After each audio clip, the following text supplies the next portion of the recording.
According to Smithsonian, premium caviar can reach prices of up to $35,000 per kilogram. A tin the size of your palm can cost as much as a brand new flat-screen TV.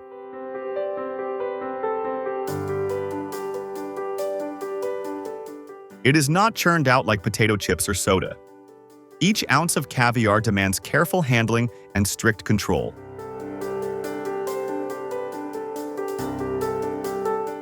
Even so, the United States produces more than 40 tons every year, most of it from sturgeon farms in California, reports NOAA Fisheries. For an item this rare and expensive, that amount is striking. But how do millions of fragile eggs travel from cold water tanks to luxury tables worldwide?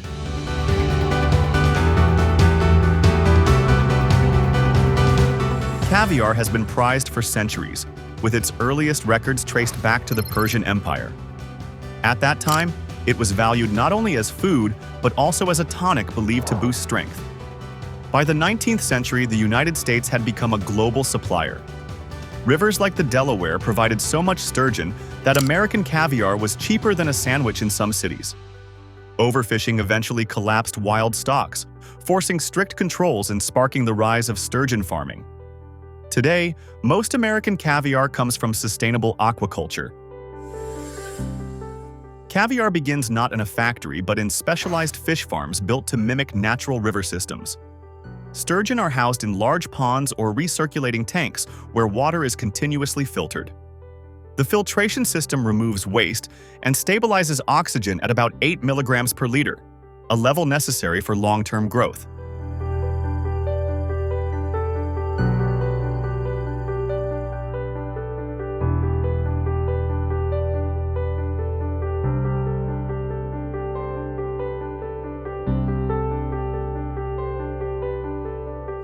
These fish are slow to mature. Depending on the species, it can take 7 to 10 years before females produce eggs ready for harvest. Each sturgeon can grow to more than 40 kilograms in weight. To monitor their development, technicians insert a microchip beneath the skin of every fish. The chip stores information on age, size, and health, creating a digital record that guides the farm's schedule.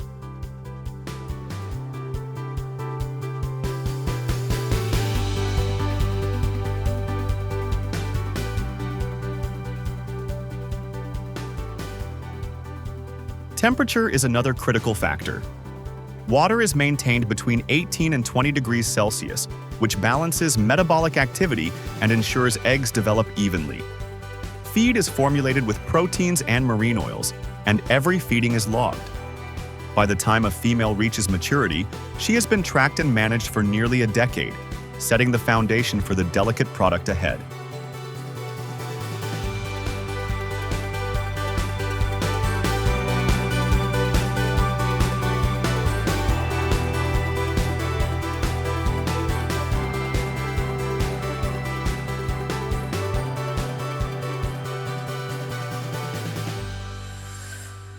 When sturgeon reach maturity, the farm must confirm whether the eggs are suitable for caviar.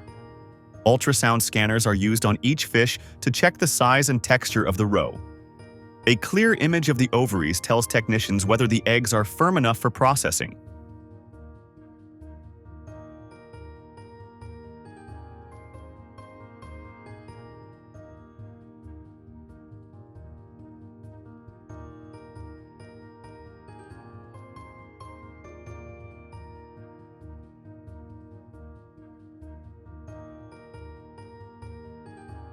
If a fish is ready, it is transferred to the processing facility under strict humane protocols. The entire fish is handled carefully to reduce stress, since stress hormones can alter egg quality. Once prepared, the ovaries are removed in a sterile room. Depending on the sturgeon, the roe can account for 15 to 20% of the fish's body weight. For a 40-kilogram fish, that means up to 8 kilograms of eggs.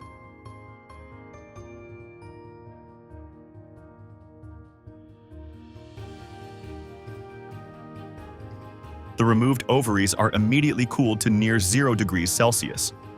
Cold temperatures slow bacterial activity and preserve the fragile membranes of the eggs. Timing is essential. From the moment of harvest, Processors have only a short window to separate the eggs before natural enzymes begin to break them down.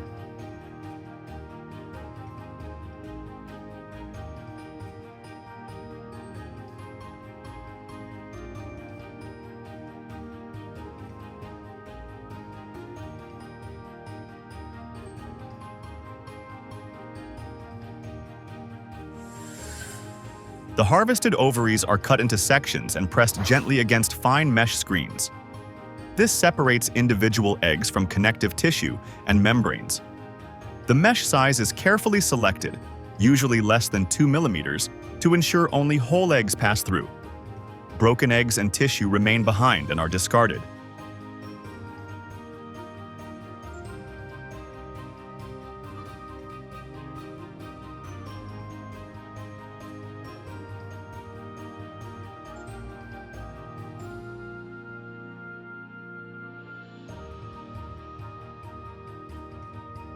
Once separated, the eggs are rinsed several times with chilled, purified water.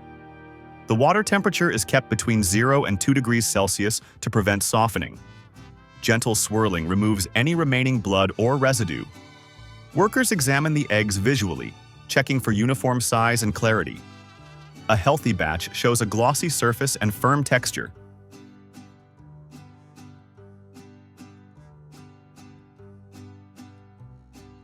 At this stage, losses are common.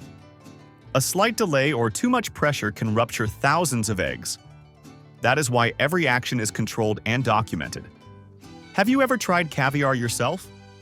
If you enjoyed the taste, drop a like on this video.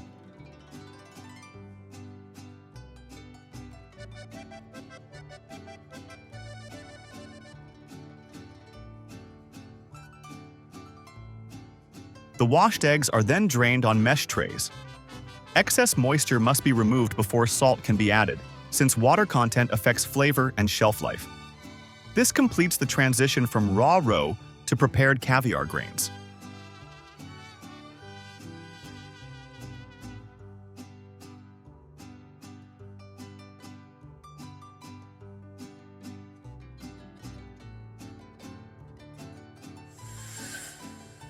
The clean eggs are weighed precisely, since salt concentration determines both flavor and preservation.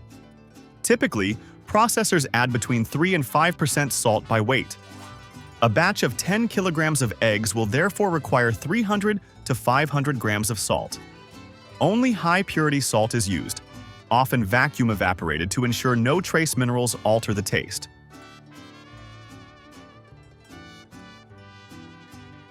Salting is done by hand, mixing in stainless steel bowls. Workers fold the salt into the eggs slowly to avoid crushing them. The process lasts only a few minutes but has a decisive impact. Too little salt shortens shelf life, while too much overwhelms the natural flavor.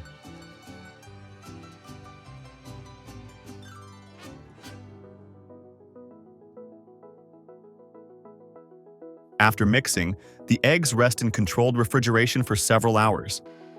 This curing stage allows salt to penetrate evenly and stabilize the membrane of each egg. The result is a delicate balance between firmness and taste. Different producers have unique curing times, creating subtle differences in texture. Some aim for a buttery finish, while others prefer a crisp pop.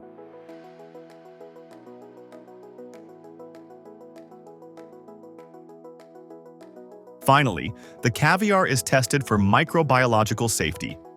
Samples are checked for bacteria, moisture level, and salinity. Only after passing these checks is the batch cleared for packaging.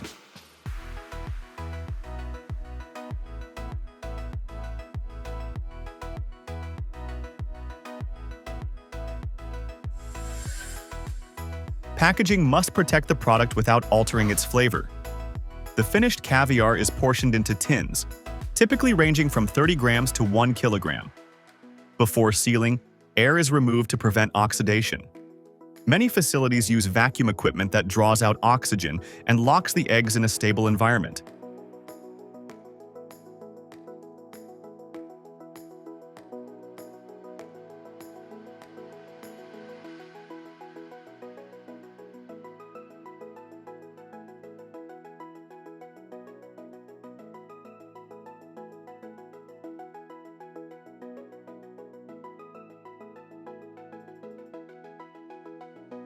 Each tin is labeled with production date, batch code, and species of sturgeon.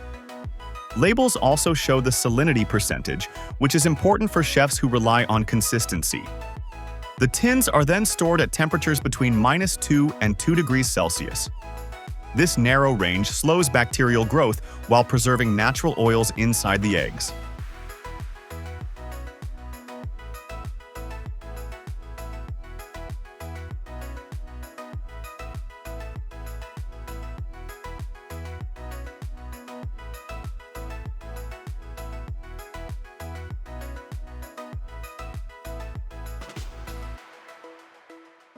Distribution requires careful timing. From packaging to consumption, high-grade caviar is usually shipped and sold within a few weeks. Refrigerated trucks carry the tins to airports, where they are flown to restaurants and specialty markets worldwide.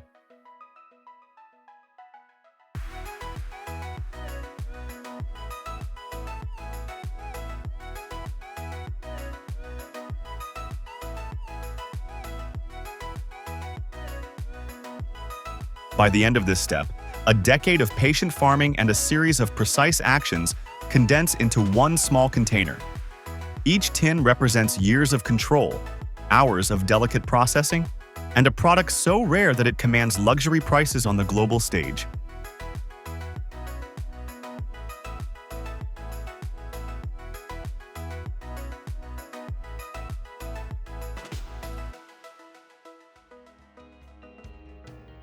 If caviar represents luxury drawn from water, the next product shows how far people will go to create richness on land.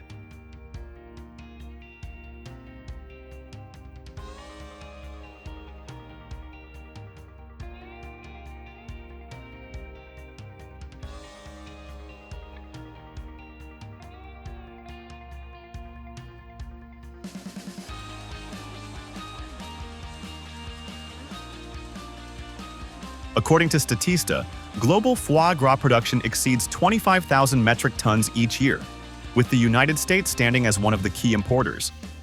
A single duck or goose liver can grow to nearly 10 times its natural size, making it one of the most controversial delicacies on Earth.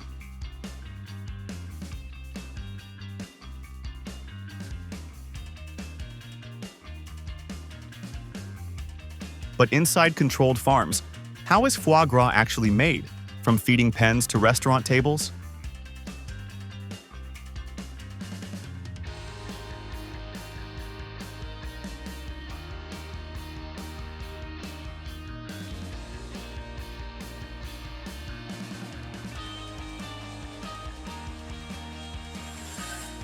Foie gras has roots in ancient Egypt, where workers noticed that geese fed heavily before migration developed unusually large livers. The practice of deliberate feeding soon became a culinary tradition. By the time of the Roman Empire, foie gras was considered a delicacy served at banquets for the elite. Recipes were recorded describing how birds were fattened for their prized livers.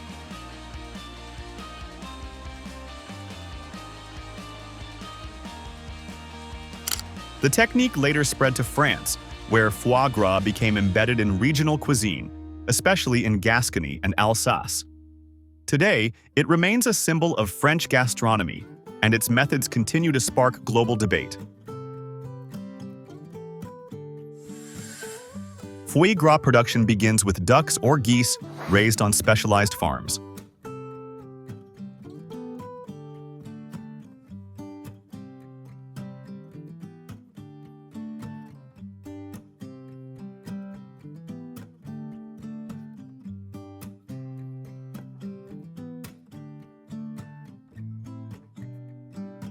The most common species in the United States is the Moulard duck, a hybrid bred for size and resilience.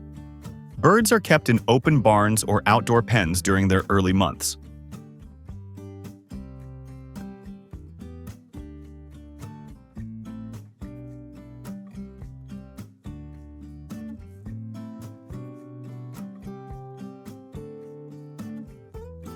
Farmers focus on steady growth in this stage.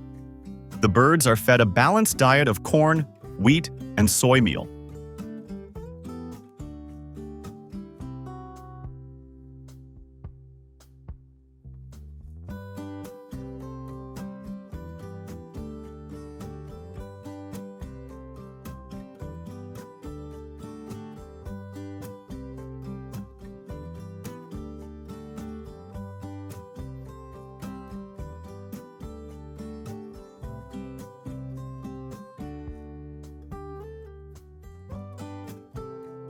Clean water is always available and the barns are ventilated to maintain a stable environment. By the time they are 3 months old, each duck weighs about 4 to 5 kilograms.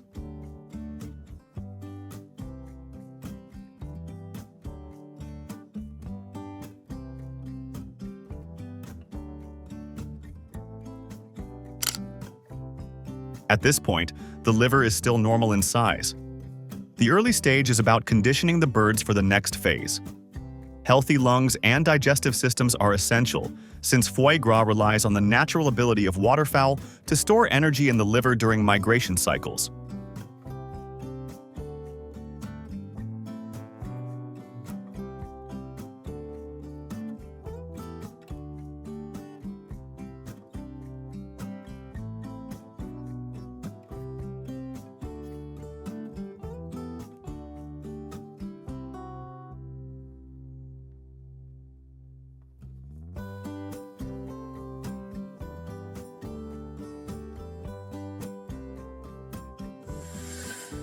Before the final feeding phase, birds enter a transition period called pré-gavage. For about 2 to 3 weeks, their diet shifts gradually to higher energy corn. Feed is offered several times a day to encourage natural weight gain.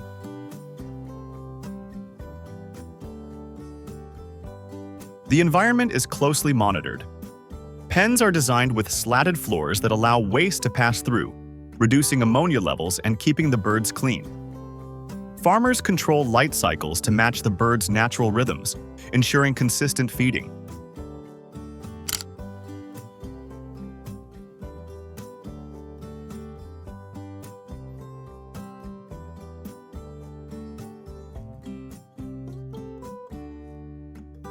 By the end of this stage, the ducks weigh between 6 and 7 kilograms.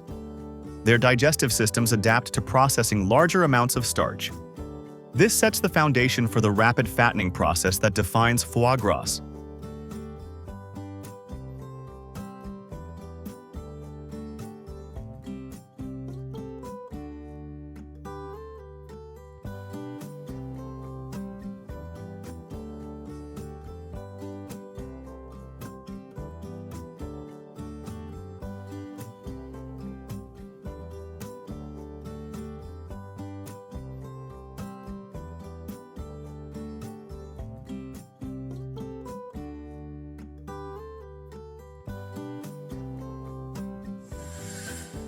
The gavage period is the defining step in foie gras production.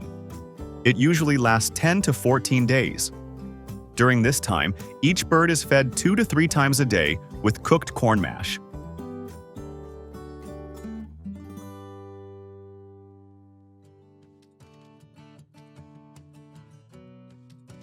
The feed is delivered through a flexible plastic tube attached to a pneumatic pump.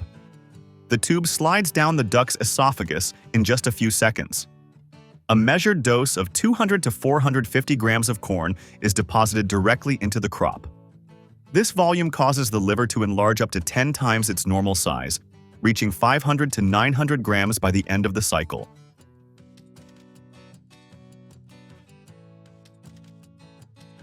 Do you think you could ever taste foie gras knowing this process? Leave your answer in the comments.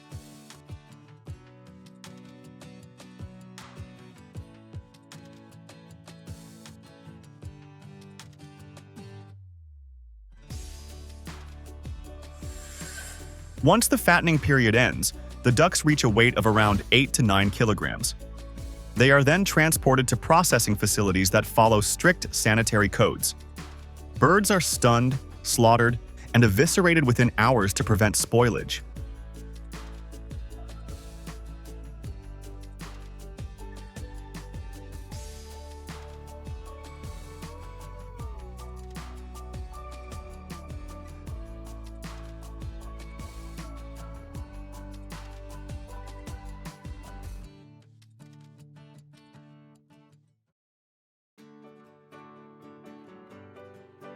The liver is carefully removed from the body cavity. Each liver is inspected for uniform color and firmness. A top-grade foie gras has a pale, buttery appearance and smooth surface without blood vessels. Livers are weighed immediately. Premium livers can weigh up to 1 kilogram, though the average is closer to 600 grams.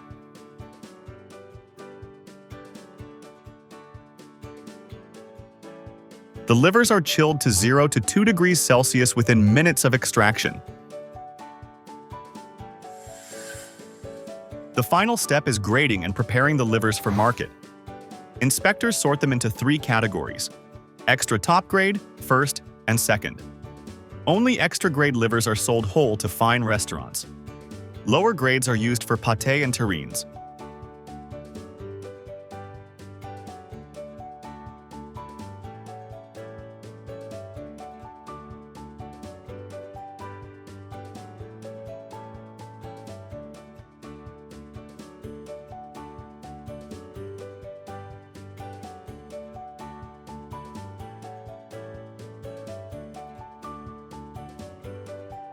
Before packaging, livers may be lightly deveined by hand to remove blood vessels. Some are kept raw for chefs, while others are cooked gently in vacuum-sealed bags at 60 to 70 degrees Celsius. This sous vide method stabilizes the fat and extends shelf life.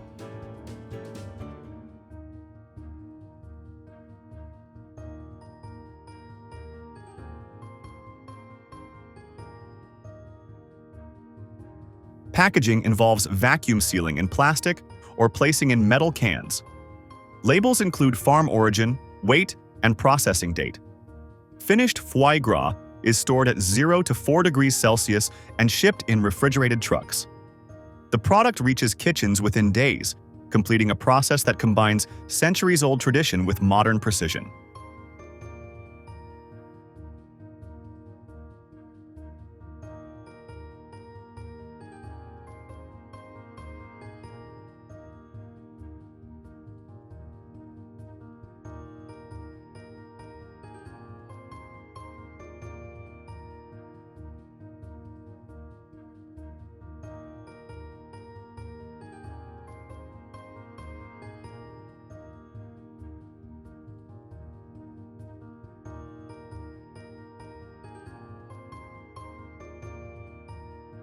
If foie gras shows how far farmers will go to alter nature, the next product comes almost untouched, dripping straight from trees each spring.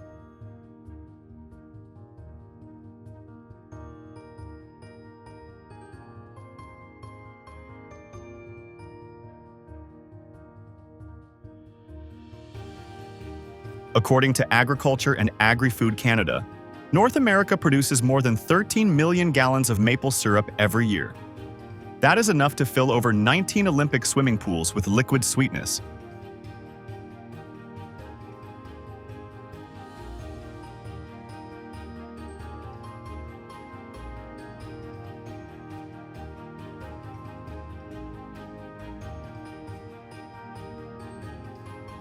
But how does clear sap flowing from a maple trunk transform into the golden syrup that Americans pour over pancakes and waffles?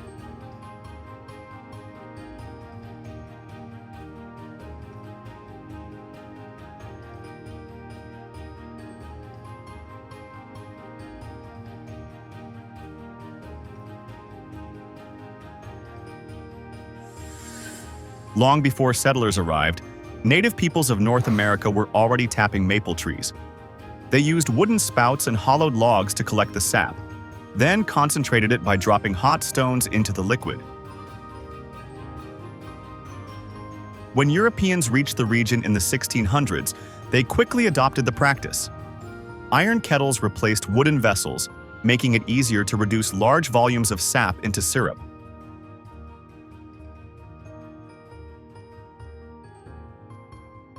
By the 19th century, maple syrup had become a staple sweetener across the northern states.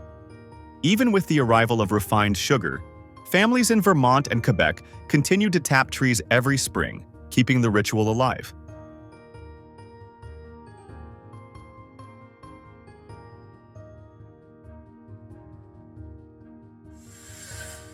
The maple syrup season begins in late winter when daytime temperatures rise above freezing while nights remain cold. This change in pressure triggers sap flow inside the trees.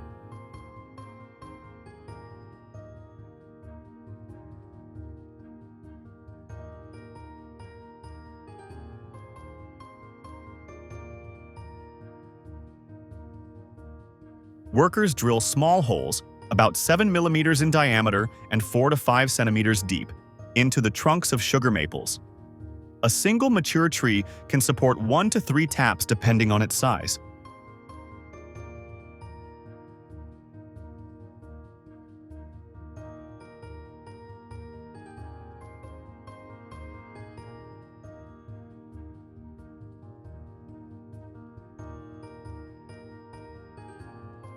Spouts made of metal or food-grade plastic are inserted into each hole. From there, sap either drips into traditional buckets or flows through a network of vacuum tubing. One tree can yield 30 to 50 liters of sap in a season.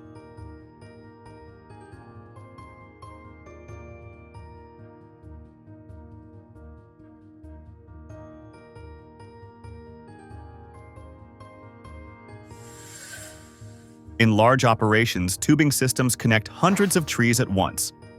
The tubes slope gently downhill to collection tanks, sometimes kilometers away. Vacuum pumps maintain steady pressure, drawing sap even on slow days.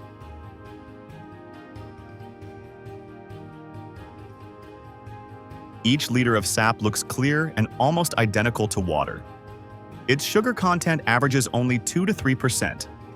That means producers need roughly 40 liters of sap to make a single liter of finished syrup.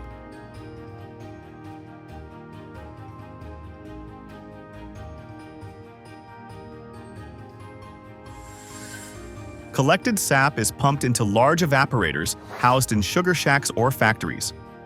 The evaporator consists of shallow stainless steel pans heated by oil, wood, or natural gas.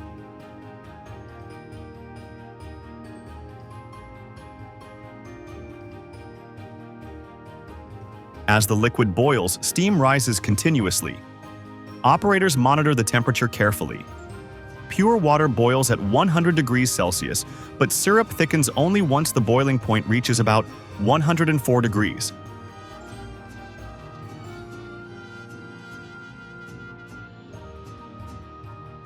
The goal is to concentrate the sugar from 2 to 3% up to about 66%. It takes hours of steady boiling to achieve this ratio. Did you know it requires 44 gallons of sap to make just 1 gallon of syrup? Comment if that number surprised you.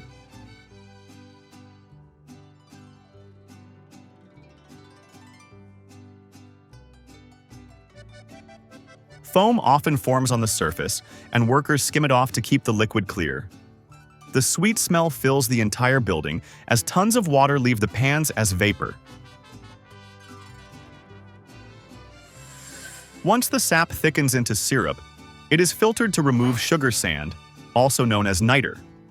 These are mineral deposits formed during boiling. Left unfiltered, they make the syrup cloudy and gritty.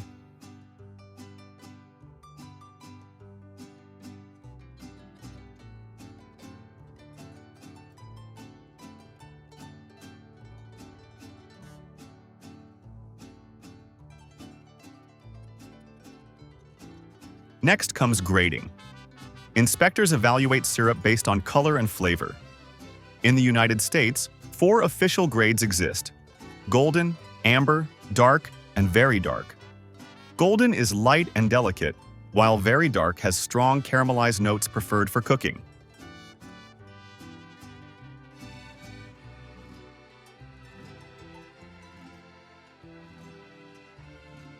Every batch is tested with a hydrometer to confirm the sugar concentration is exactly 66%.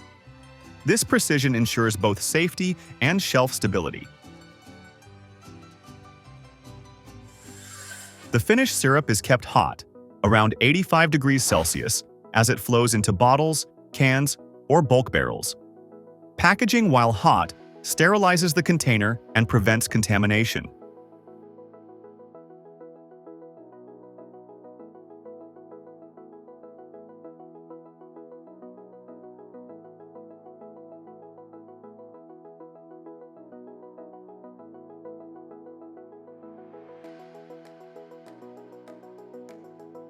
Bottles range from small 250 milliliter glass jars for retail to 200-liter steel drums for export.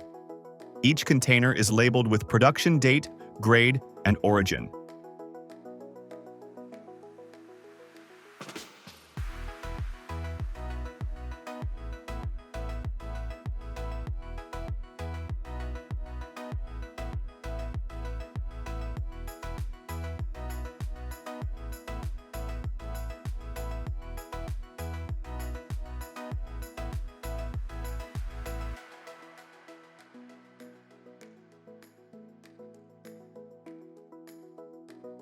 Storage is in cool, dark warehouses to preserve flavor. Properly sealed, maple syrup can last for years without losing quality.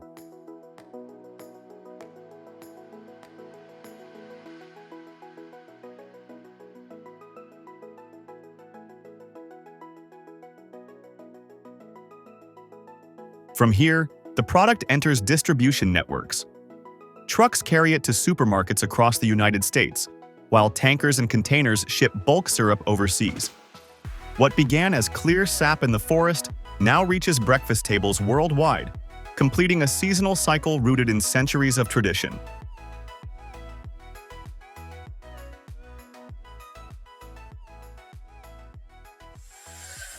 Every product in this journey tells a different story. Caviar takes nearly a decade of patience before a single tin reaches the market.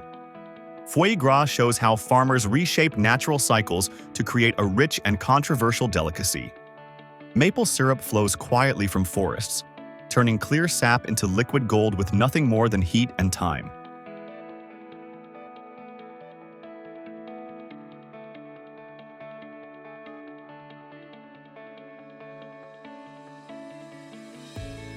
Each one looks simple on the plate, yet behind every bite lies years of tradition, careful control, and surprising effort. What seems ordinary in the kitchen often hides extraordinary processes inside factories and farms.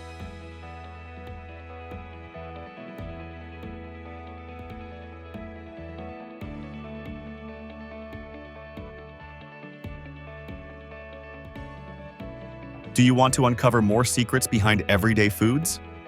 Subscribe to Captain Discovery right now and turn on notifications so you never miss the next episode.